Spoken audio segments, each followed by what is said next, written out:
Morning, church. Good morning. Are we doing all right so far? Amen. Right? Amen. We are? Are we okay this side? This side. Wave if you are doing okay. Wave real high, real high. To show you're excited, you're happy, you're good. It's good to be here. This side, let's see. Amen. Are we okay? Amen. Yes, wave high. Yeah. Wave at Jesus, you know. Jesus is good. He took care of you. Amen. All right.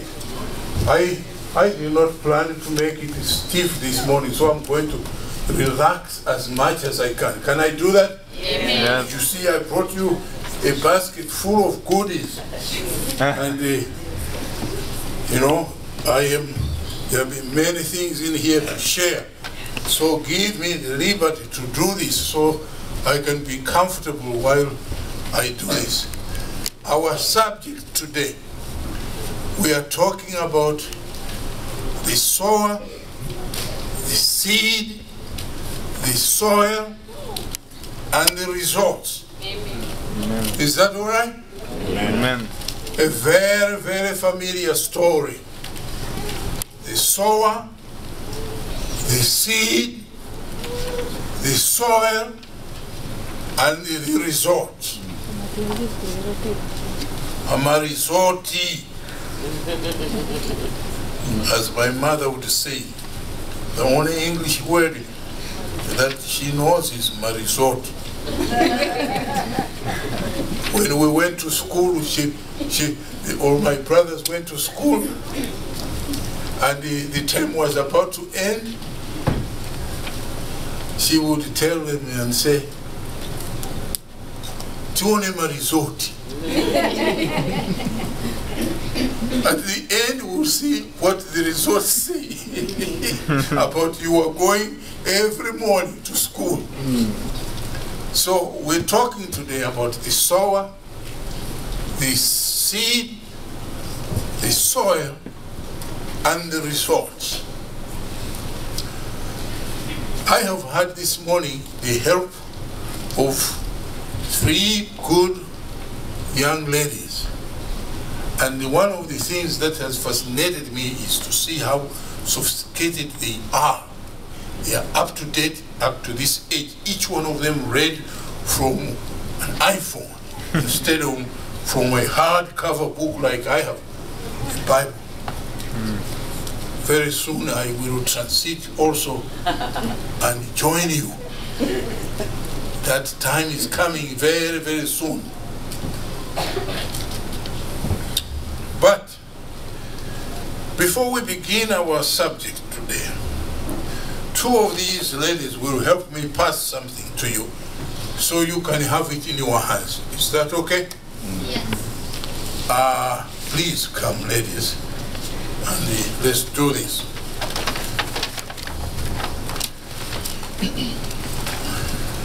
The first item I'm sending out to you is some seeds. And as they pass that, please open up the bag, pick up at least 1 seed and hold it in your hands. The seeds you are holding are seeds of beans. I like beans. I have a daughter who likes beans so much. Every year she calls me about May. She says, "Daddy, are you going to plant beans this year?" And I always say, "Yes, I will." She says, "Make sure you plant enough." And so some of the seeds that you are holding in your hands are seeds that I have used to plant in our garden.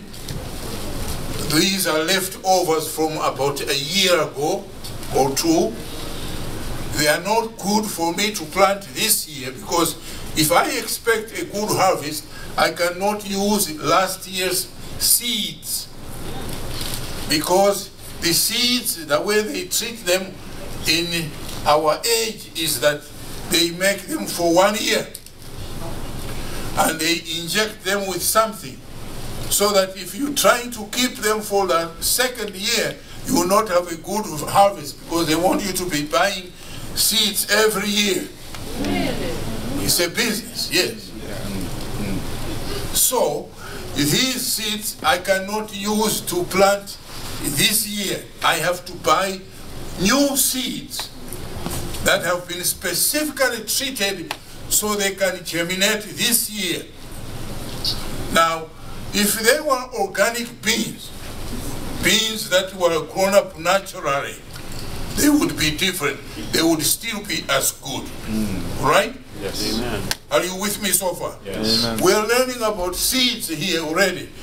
Please catch up on that. These ladies have passed out those seeds. Make sure you get one seed in your hand. If you get two, that's okay. But do not drop them down.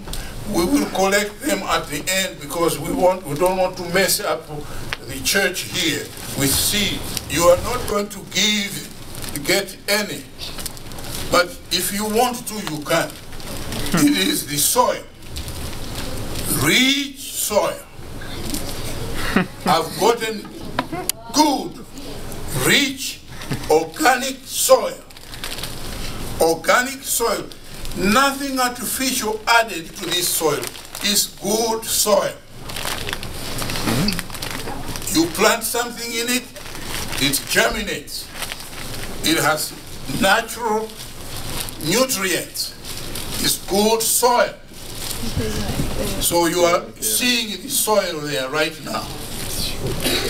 I wish you had it in your hands like that, because the soil is the crucial thing in our story today. Now, here's what I am going to do next. These ladies are passing that to you. As soon as they finish, they will come up here and read for us the story.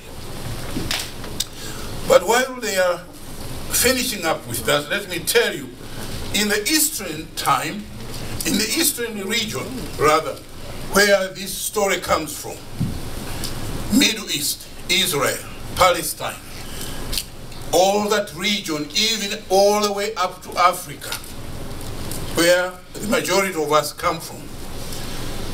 When they plant seeds, most of the seeds, they scatter them. I am thinking at this point in terms of millet especially, which I know I have always planted. When I grew up planting that with the whole family, we would have fields and fields of millet. And when we went to get them planted, it was a group thing, always, unlike planting corn or maize. But millet was always a group thing. Is that the case in Zimbabwe or what?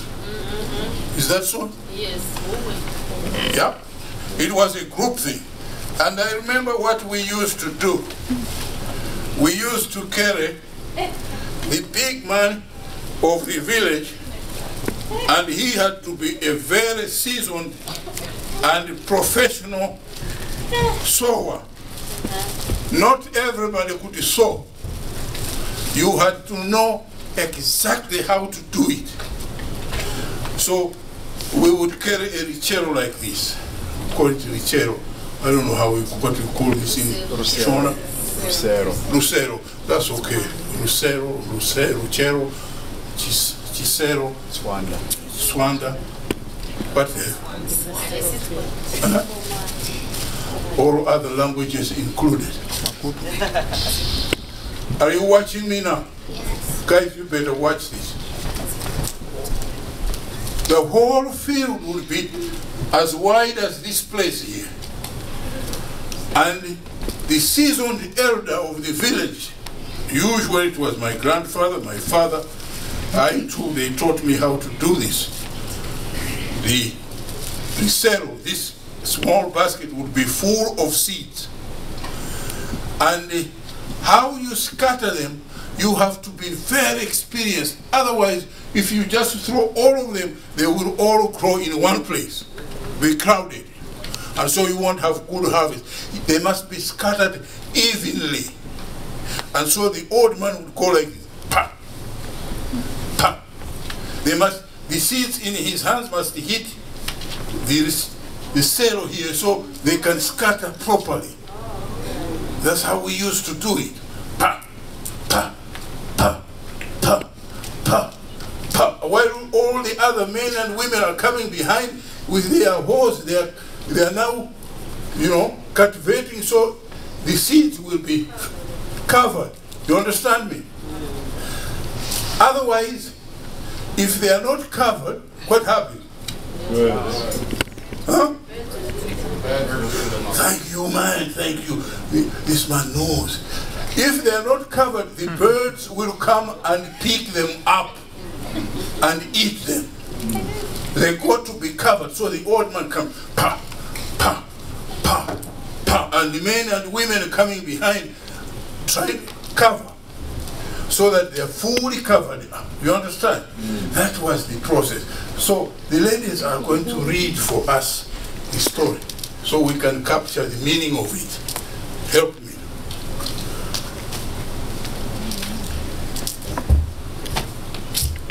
I'm going to read Matthew 13, verse 1 through 9. I'm reading from New Century Version. Verse 1. That same day... Okay, are you guys there? Okay. That same day, Jesus went out of the house and sat by the lake. 2 crowds gathered around him, so he got into a boat and sat down while the people stood on the shore. 3 Then Jesus used stories to teach them many things.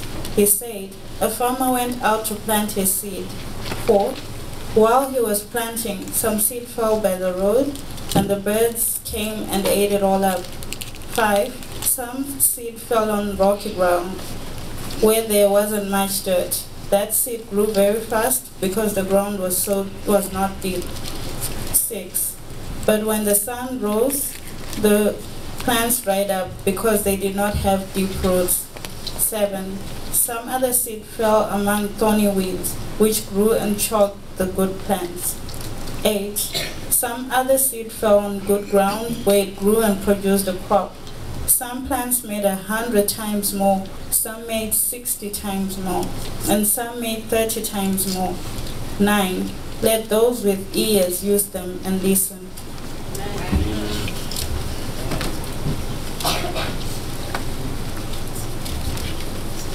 Okay, and I'm going to read Matthew 13, verse 18 to 23. It says, so listen to the meaning of the story about the farmer.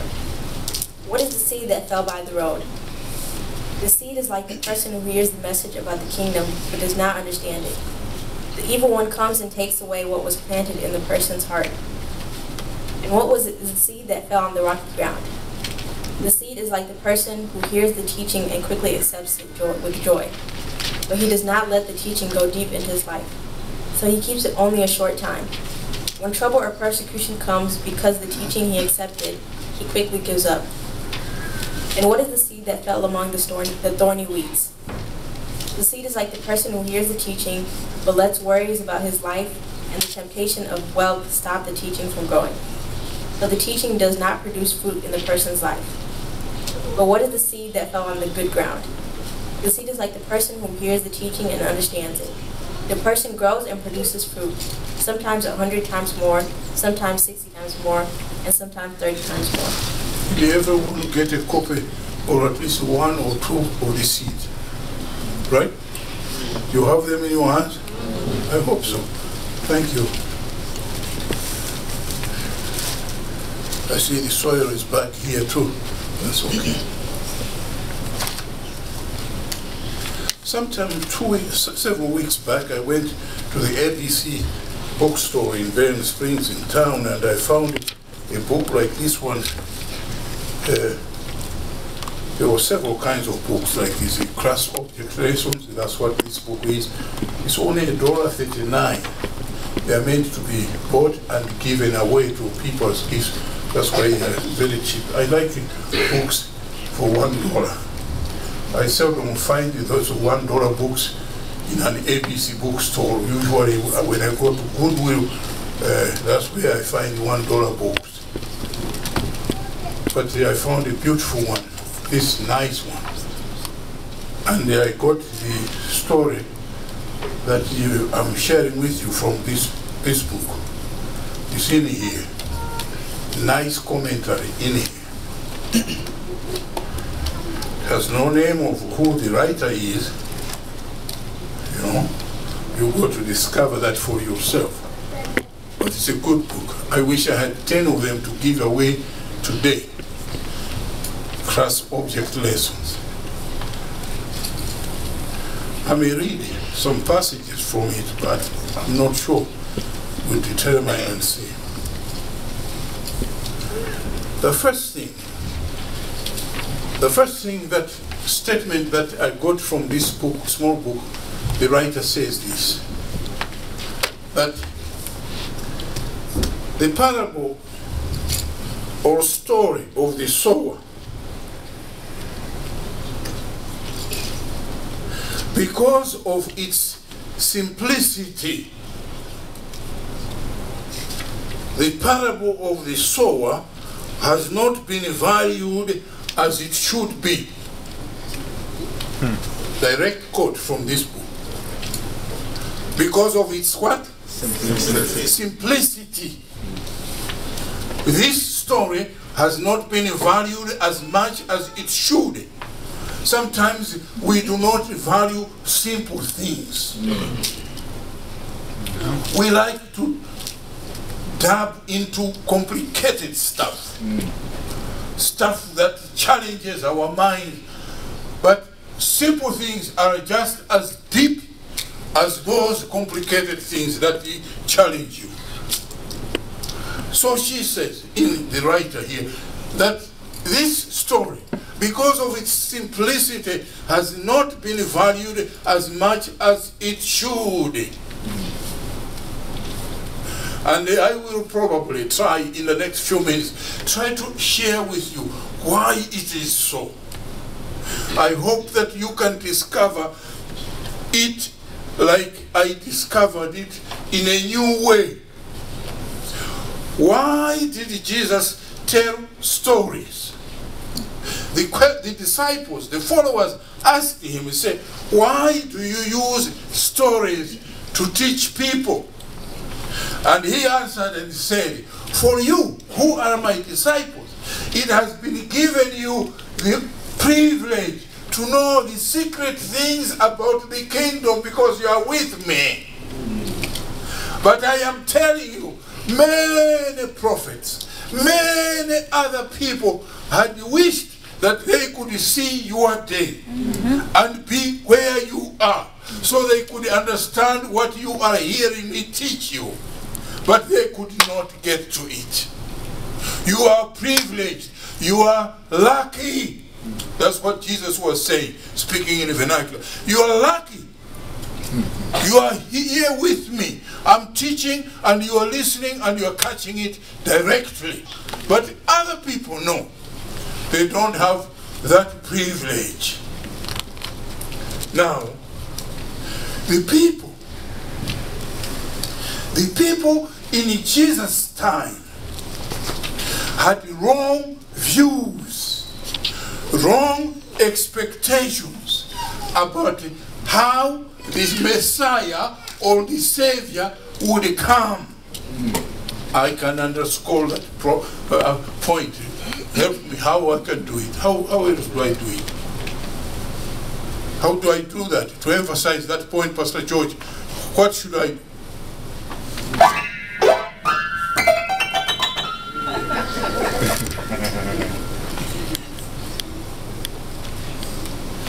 The people in Jesus' time had wrong expectations about the Messiah when he comes, how he would come, who he would be, what he would do.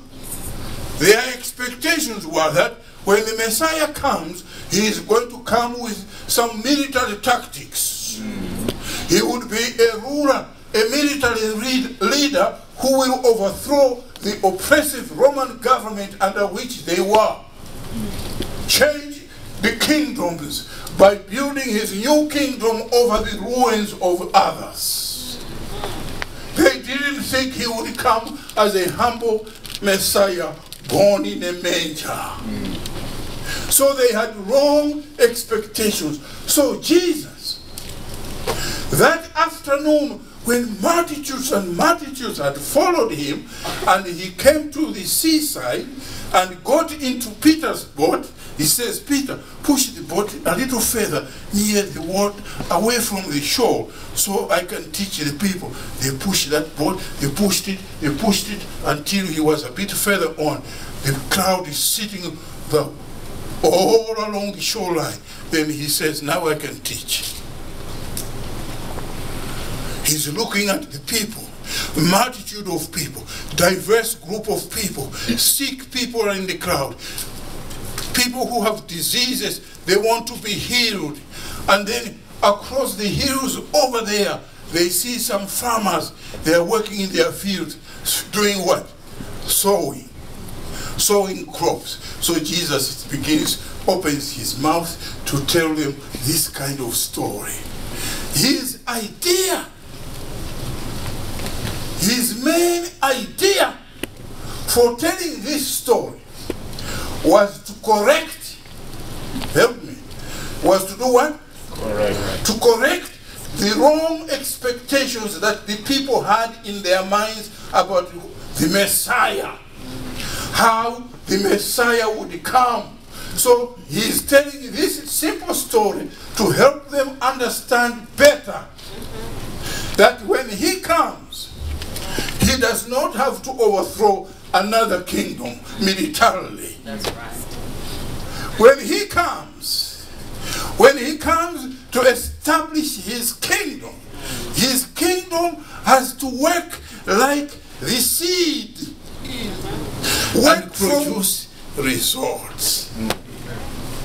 I hope that, I hope that I have scored there so far. I hope so. Somebody help me. Now, in that group of people listening to Jesus, there were three types of audience. How many? Three types of listeners. A group of listeners in that audience. Let's list them. Number one, they were who? Pharisees. There were Pharisees in the group. Now let me say this. The Pharisees, they perceived the meaning of the story, but they ignored it. What's the correct English she used? Let me read that. They perceived the meaning of the story or parable, but to them its lesson was unwelcome. They affected not to understand it. Hey, she uses an old English word, they affected. In other words, they purposely chose to ignore it. That group of listeners, the Pharisees. The second group were the multitudes, the general public, large group of people. Now what did these people, how did they take the story?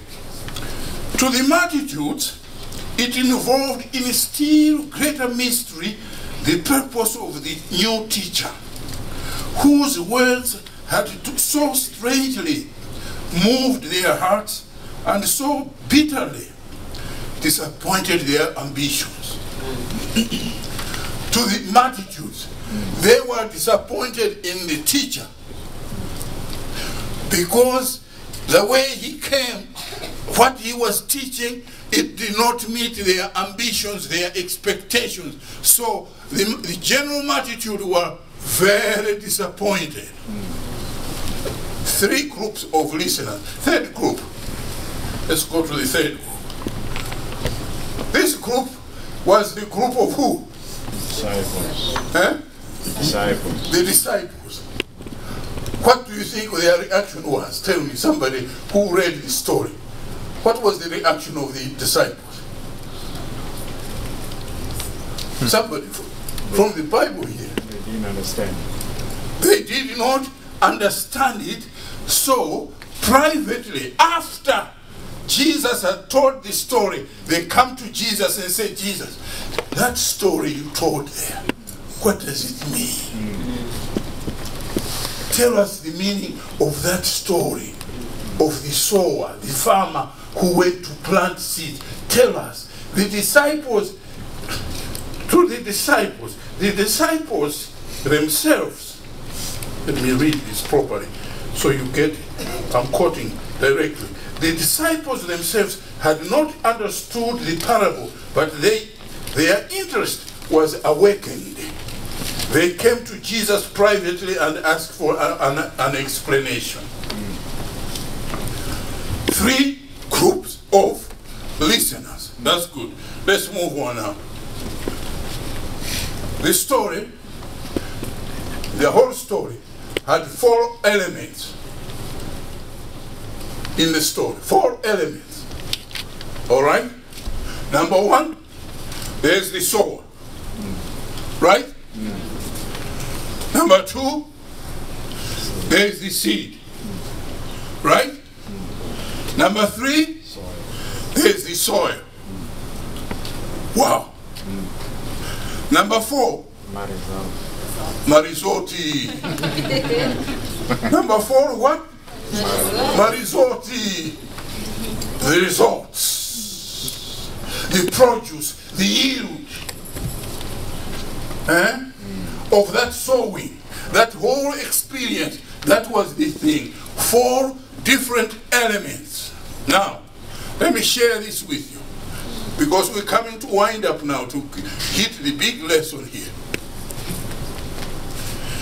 The sower had a lot to do with Marizotti. Right? Yes. How he sowed. Right? Yes. The seed had to do with a lot about the results, right? The produce, the yield. Because if it was bad seed, there would be no Marizotti. There would be no result, right? Correct. But the sower and the seed are the same. In other words, those, you cannot do much about them. You can't change the sower, can you? You can't change the seed. In talking about the results now. All right? The 4th one is what is crucial.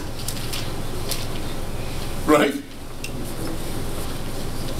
The results or the yield. The yield or the results or the produce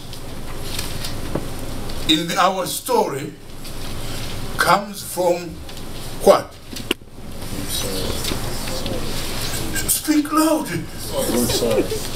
The results, the produce, the yield comes from what? The soil. Thank God. It comes from the soil. That soil is the crucial, the most important element that we are dealing with, the soil. But in this case,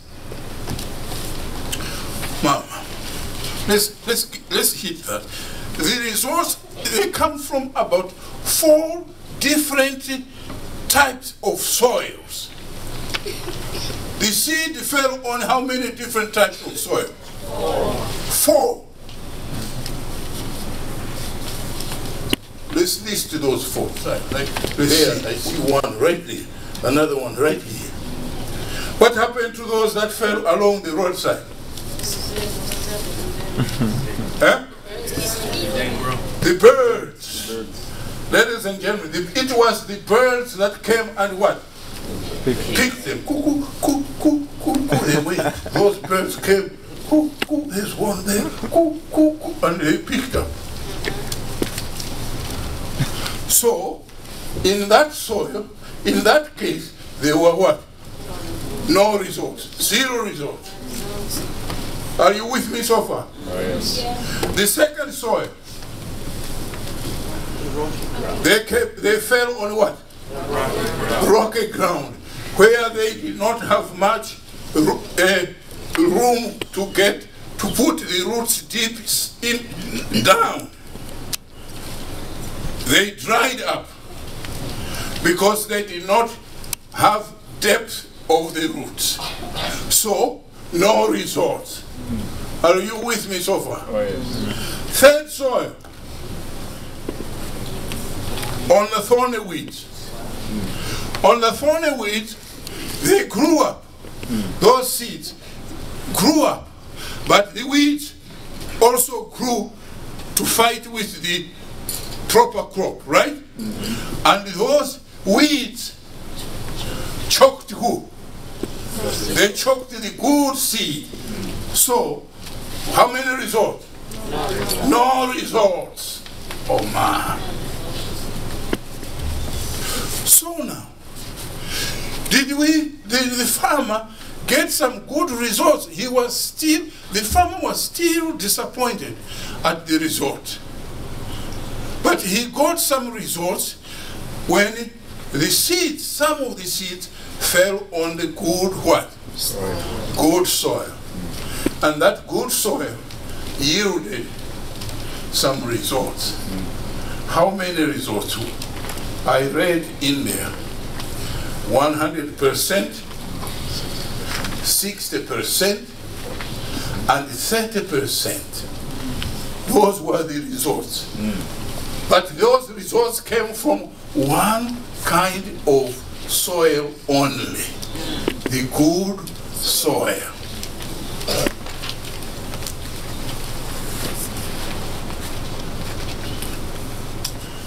Question: what was the problem in this farm? What was the problem with this farmer? Was the problem with the farmer in the way he planted the seeds? What do you think?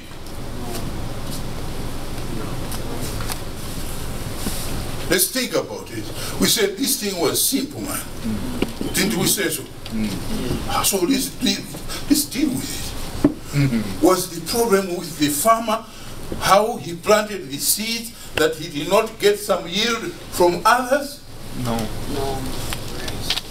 Question: did he scatter the seeds wrongly? Huh? No. No. The answer is no. Was the problem with the seed? No. That some seed just rolled away into the open and the birds came and picked them up? Was the problem with the seeds? No. You say no? You must have a better answer then. What was the problem with? Soil. Huh? The problem was with the soil.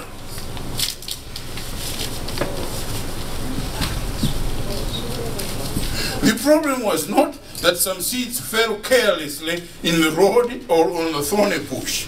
No. The problem was with the soil. The results of the farmer's sowing or planting were conditioned by the soil. The soil becomes the main issue in this story. Something could be done with the soil. Now there's the main point. Yes. Something could be done with what? The soil. The soil. All kinds of soils.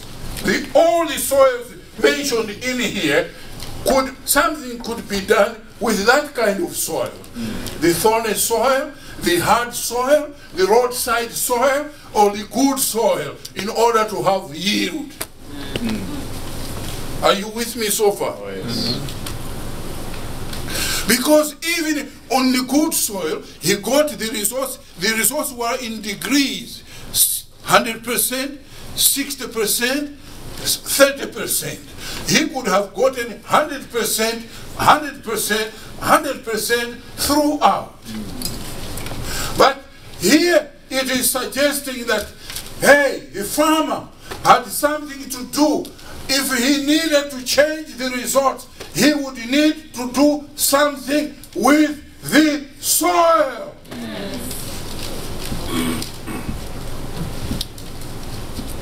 I wish I could emphasize that. How can I help me? Lord, help me, help me. Holy Spirit, help me. Help me. Help me. No, let's put something that I can read on here from you, from this little book here. Huh? That's the most crucial point I want to read now, right there. Right there it is. Throughout the parable, throughout the parable of the sower, Jesus Christ represents the different results of the sowing as depending upon the what? The soil. The soil. In every case, the sower and the seed are the same. Thus, he teaches us that if the word of God fails of accomplishing its work in our hearts and lives, the reason is to be found in ourselves. But the result, that's the big thing, but the result is not beyond our what? Control. Our control. Ladies and gentlemen, I drove the other day on 17th Street and turned off onto the airport. You know where the airport is? Right here in Niles. Yes. That way, and then I went up and I saw a huge church, you know, of my friend up there. They have built another huge complex there. Big church that can seat probably 1,600 people. They needed a bigger church. I said to myself, wow. Huh? Wow. The result. Huh? The result. That bigger church did not come from nowhere. Before it stood there as a structure, it was built in the hearts of the people. Are you with me so far? What this story is teaching us is God has put in each one of us a seed. God has put in each one of us a seed, young boys and girls. In each one of you, you are given equal opportunity. You hear me? You are given equal opportunity. Nobody should cheat you and tell you it's bad. You grew up in Niles, you grew up in South Bend, you grew up in South Chicago. No, you can't make it. It's a bad territory. People don't just make it there. You can make it anywhere you are. It depends on how you cultivate that which God has put inside you. Amen. The seed is the promise. The seed has a germinating principle inside. This bean here, this one little bean here, if I can throw it in the right soil here, it will produce many more. It has life in itself. What you are holding in your hands has life, germinating life in itself. You can become whatever you choose to become. It depends on how you receive what God puts in you. Are you with me so far? Huh? Yes. How you receive this here. This has life. This is living. This has germinating principle. This has power. Power. Greatness comes from within. If one becomes a great champion on the basketball court, it comes from within, boys and girls. Yes. The coach didn't put it in there. The God did. The man just humbled himself, disciplined himself, and he worked it from inside out. Let's go home now. Put on our closing song. Let's go home. I hope you understand that. If we are going to build a big church here, if we are going to fill up this place, it has to work from inside out. I can't read some of the stuff that in this little book under this commentary. It says in there, men and women on Sabbath afternoon sit listening to great preaching. And when they go home, they sit around the dinner table, they tear apart what the preacher has said, don't tear it apart. Later they wonder why their children don't love church anymore. Yes. Come from within. How you take it, how you receive it, how you accept the word, how you allow it to work in you, the changes that God wants to work in you. He's under your control. Who you become, what you accomplish is in your hands. The seed is in you. Come, Christ.